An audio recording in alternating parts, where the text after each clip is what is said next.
Hello, good morning. મૂળભૂત અધિકારોનો ભાગ 3, ધાર્મિક સ્વતંત્રતાનો અધિકાર, અનુચ્છેદ 25 થી 28ની આજે આપણે વાત કરીશું. ધાર્મિક સ્વતંત્રતાનો અધિકાર છે અનુચ્છેદ 25 થી 28. એમાં ભારત દેશના નાગરિક અને બિન નાગરિકોને પણ ધાર્મિક સ્વતંત્રતા મળેલી છે ભારતીય બંધારણ પ્રમાણે. તો ભારત દેશ જેમાં ઘણા લોકો રહે છે, જેઓ અલગ અલગ ધર્મ પાળે છે. તેમાં કોઈ પણ ઈશ્વર પર શ્રદ્ધા રાખે છે, ધાર્મિક પરંપરાઓ છે, બધાને અલગ અલગ છે. તો ભારતમાં રહેતા તમામ ધર્મના લોકોને ન્યાય અપાવવા અને રાજ્ય તરફથી તમામ ધર્મના લોકો સાથે સમાન વ્યવહાર થાય તે માટે ભારત દેશે બિન સાંપ્રદાયિકતાનો ખ્યાલ સ્વીકાર્યો છે. હવે વાત કરીશું બિન સાંપ્રદાયિકતા શું છે. બિન સાંપ્રદાયિકતા એટલે કોઈ પણ ધર્મમાં પક્ષપાત નહીં રાખવાનો. જો 42ના બંધારણીય સુધારો 1976માં, એના પહેલા શું હતું? ધર્મનિરપેક્ષતા હતી. એના પછી 42માં બંધારણીય સુધારા પછી એમાં બિન સાંપ્રદાયિકતા શબ્દો ઉમેરવામાં આવેલો. તો વાત કરીશું કે પરીક્ષામાં શું પૂછાય છે, બરાબર? તો ધર્મનિરપેક્ષતા અને બિન સાંપ્રદાયિકતા, આ બંને વર્ડ તમને પરીક્ષામાં ઓપ્શનમાં આપશે કે 1976માં 42માં બંધારણમાં કયા શબ્દોનો ઉમેરો કરવામાં આવ્યો છે. તો ધર્મનિરપેક્ષતા, બિન સાંપ્રદાયિકતા, આ વસ્તુ ત્યાં લખેલી હશે. તો ધર્મનિરપેક્ષતાને હટાવવામાં આવેલું છે અને બિન સાંપ્રદાયિક શબ્દ ઉમેરવામાં આવ્યો છે.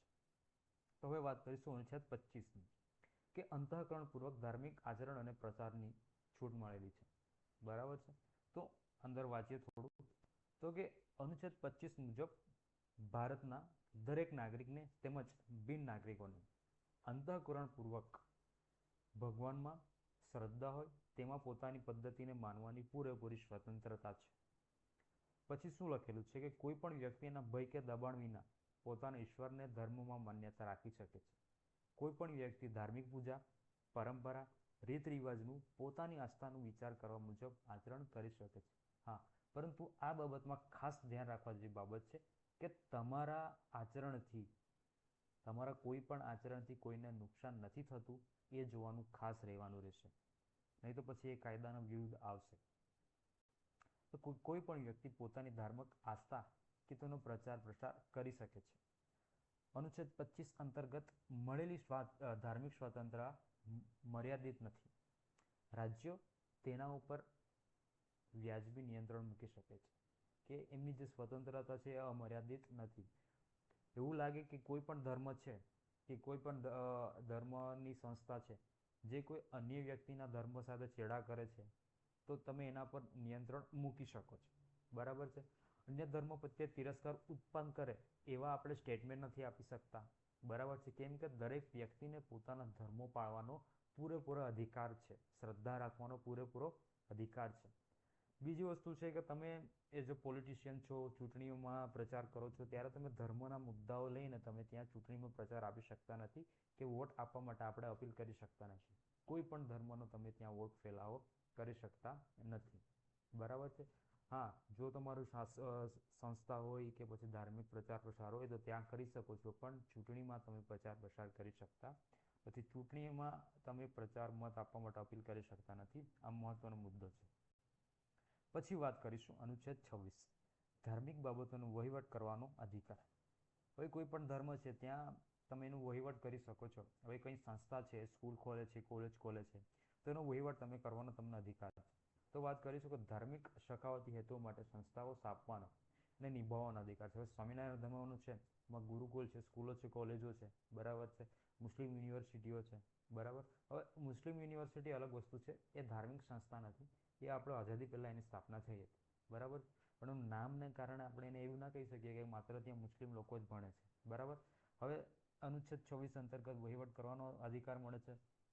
જંગમ અને સ્થાવર મિલકતોની વહીવટ, જો તમે પીએસઆઈ કોન્સ્ટેબલની પ્રિપેરેશન કરી હશે તો તમને સ્થાવર અને જંગમ મિલકત વિશે ખ્યાલ હશે. પછી અનુચ્છેદ 25 મુજબ આપણને વ્યક્તિગત સ્વતંત્રતા મળેલી છે, જ્યારે અનુચ્છેદ 26 મુજબ સામૂહિક સ્વતંત્રતા.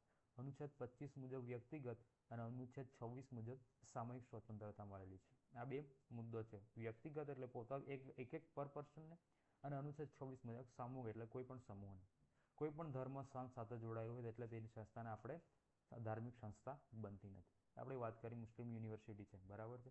ધર્મને કેન્દ્રમાં રાખીને રચેલ સંસ્થાઓ કે સંપ્રદાયો પોતાના ધર્મ અંગેની તમામ બાબતોનો વહીવટ કરવાની પૂરેપૂરી સ્વતંત્રતા છે. બરાબર છે. આ બધી બાબત અનુચ્છેદ 26માં આવે. હવે વાત કરીશું અનુચ્છેદ 27. કોઈ ખાસ ધર્મની અભિવૃદ્ધિ માટે કર લાગવા પર પ્રતિબંધ. બરાબર. કોઈ ખાસ ધર્મ. બરાબર છે.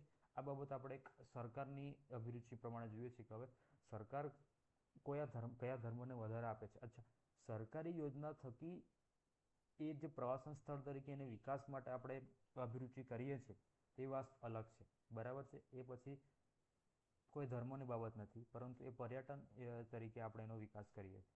તો અનુચ્છેદ 27 શું છે કે ભારત એક બિનસાંપ્રદાયિક દેશ છે. કોઈ ચોક્કસ ધર્મના ઉત્થાન માટે કરવેરા ઉઘરાવી શકાય નહીં. બરાબર છે. કોઈ ચોક્કસ એક ધર્મ લઈ લઈએ, એ ધર્મના આપણે વધારો કરવા માટે લોકો પાસે વેરો માગી નથી શકતા. બરાબર છે. જબરદસ્તીપૂર્વક વેરો માગી નથી શકતા. હવે કોઈ અન્ય ધર્મનો વ્યક્તિ છે તો એ તમને એ વેરો નહીં આપશે. જો એ વેરો ના આપે તો આપણે એના પર ધાક ધમકી નથી કરી શકતા. માટે આપણે કોઈ ધર્મના વૃદ્ધિ માટે કર ઉઘરાવી શકતા નથી. બરાબર છે. પણ તમે જે રીતના આપણે ભારત દેશની કૃષિ છે, બરાબર, શિક્ષણ છે, સ્વચ્છતા છે, એના માટે કર ઉઘરાવીએ છીએ, પરંતુ સરકાર ધર્મના અભિવૃદ્ધિ માટે કરવેરો ઉઘરાવી શકતું નથી.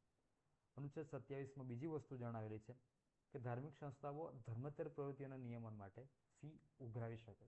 એ ધાર્મિક સંસ્થા છે, સરકાર આ વસ્તુ નથી કરી શકતી. બરાબર છે.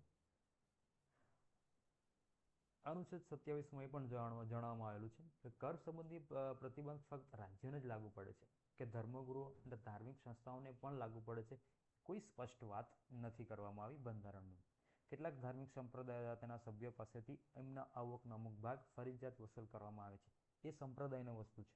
હવે જે પણ સંપ્રદાયે અમુક ટકા લોકોએ દાનમાં કરવાનું હોય છે. એ આ બાબત ઉપર અત્યાર સુધી કોઈ વિવાદ થયો નથી અને કોઈ હાઈકોર્ટમાં આના વિશે કોઈ અરજી પણ થઈ નથી. માટે આ બાબતમાં બંધારણમાં કોઈ ઉલ્લેખ આપવામાં આવેલો છે નથી. બરાબર છે. કે કોઈ પણ ધાર્મિક લોકો છે કે એ વિચારમાં આવેલું કે તમારે જે કંઈ અમુક ટકા દાન હોય છે તમારે ફરજિયાત આપવાનું થાય છે. તો આ બધું લીગલી છે કે ઇલીગલી એવું કોઈ સ્ટેટમેન્ટ આપવામાં આવ્યું નથી. તો હવે વાત કરીશું અનુચ્છેદ 28. શૈક્ષણિક સંસ્થાઓમાં ધાર્મિક શિક્ષણ આપવા અથવા ધાર્મિક ઉપાસનામાં હાજરી આપવા અંગે રક્ષણ. હવે બિનસાંપ્રદાયિક શાસન વ્યવસ્થામાં રાજ્ય કે રાજ્યની સંસ્થાઓ કોઈ એક ધર્મનો પ્રચાર કરી શકતા નથી. મીન્સ કે રાજ્ય સરકાર કે ભારત દેશ કોઈ સ્પેસિફાઈ એક ધર્મને વધારો થાય એવી કોઈ પણ પ્રકારનો પ્રચાર કરી શકતા નથી. કેમ કે ભારત બિનસાંપ્રદાયિક દેશ છે. ભારત દેશમાં જેટલા ધર્મના લોકો વસવાટ કરે છે બધાનું રક્ષણ પૂરું પાડવું એ ત્યાંની ભારત દેશની સરકારની, ભારત દેશની ફરજ છે. બરાબર. કે રાજ્યની સહાયથી ચાલતી શૈક્ષણિક સંસ્થામાં કોઈ એક ધર્મનું વિશિષ્ટ શિક્ષણ આપી શકાય નહીં. બરાબર. સ્કૂલ છે તો સ્કૂલમાં આપણે સર્વધર્મ સંભાવ દરેક ધર્મનો સાથ સહકાર આપીને દરેક ધર્મની બાબતોનું શિક્ષણ આપવું જોઈએ. બરાબર છે. કે ત્યાં કોઈ એક ધર્મને સ્પેસિફાઈ કરવામાં આવતું નથી. કે તેમજ કોઈ વિદ્યાર્થીઓને કોઈ ધર્મના કર્મકાંડ કે વિધિ પ્રમાણે વર્તન કરવા ફરજ પાડી શકાય નહીં. બરાબર છે. કોઈને બળજબરીપૂર્વક આપણે ફરજ પાડી શકતા નથી. અહીં એક બાબત નોંધનીય છે અનુચ્છેદ 28માં કે તમે ધર્મનું શિક્ષણ અને ધર્મનો અભ્યાસ એ અલગ બાબત છે. ધર્મનું શિક્ષણ સ્પેસિફાઈ વિષય ધર્મને આપી શકાય છે. જ્યારે ધર્મનો અભ્યાસ એ અલગ વસ્તુ છે. એમાં અભ્યાસક્રમ કરવાનો છે, એમાં શિક્ષણ આપવાનું છે. શિક્ષણ કોઈ દ્વારા આપવામાં આવે છે, અભ્યાસ પોતે કરવામાં આવે છે. રાજ્ય દ્વારા સહાય મેળવતી સંસ્થામાં વિવિધ ધર્મોનો અભ્યાસ કરાવી શકાય છે, જેમ કે બૌદ્ધ ધર્મ, જૈન વગેરે વગેરે. કોઈ ધર્મનો અભ્યાસ કરવો એ અનુચ્છેદ 28નો ભંગ ગણાવી શકાય નથી. અભ્યાસ કરાવવો. બરાબર છે. અભ્યાસ કરાવવો એ 28 અનુચ્છેદનો ભંગ ગણાવી શકાય નહીં. જો અહીં અભ્યાસની વાત કરેલી છે, આપણે ફરજિયાત શિક્ષણ આપવાની વાત નથી. અભ્યાસ કરાવવો એ અનુચ્છેદ. કેમ કે ભારત દેશમાં લોકો ઘણા બધા અલગ અલગ સંસ્થાઓ છે, સ્વામિનારાયણ સંસ્થાઓ છે, મિશનરીઓ છે, ત્યાં પણ એ લોકો ધર્મોનો અભ્યાસ પણ કરાવે છે અને શિક્ષણ પણ આપે છે. બરાબર છે. આ બાબત છે આપણા ધાર્મિક સ્વતંત્ર અધિકાર 25થી 28 સુધી. જો તમને વિડીયો ગમ્યો હોય તો પ્લીઝ લાઇક, શેર અને સબસ્ક્રાઈબ કરી દેજો. નેક્સ્ટ વિડીયોમાં આપણે આગળનો અનુચ્છેદ છે એ ભણીશું, એના વિશે ભણીશું. બરાબર છે. તમારા મિત્રો સાથે શેર કરજો. ત્યાં સુધી જય હિન્દ, જય ભારત.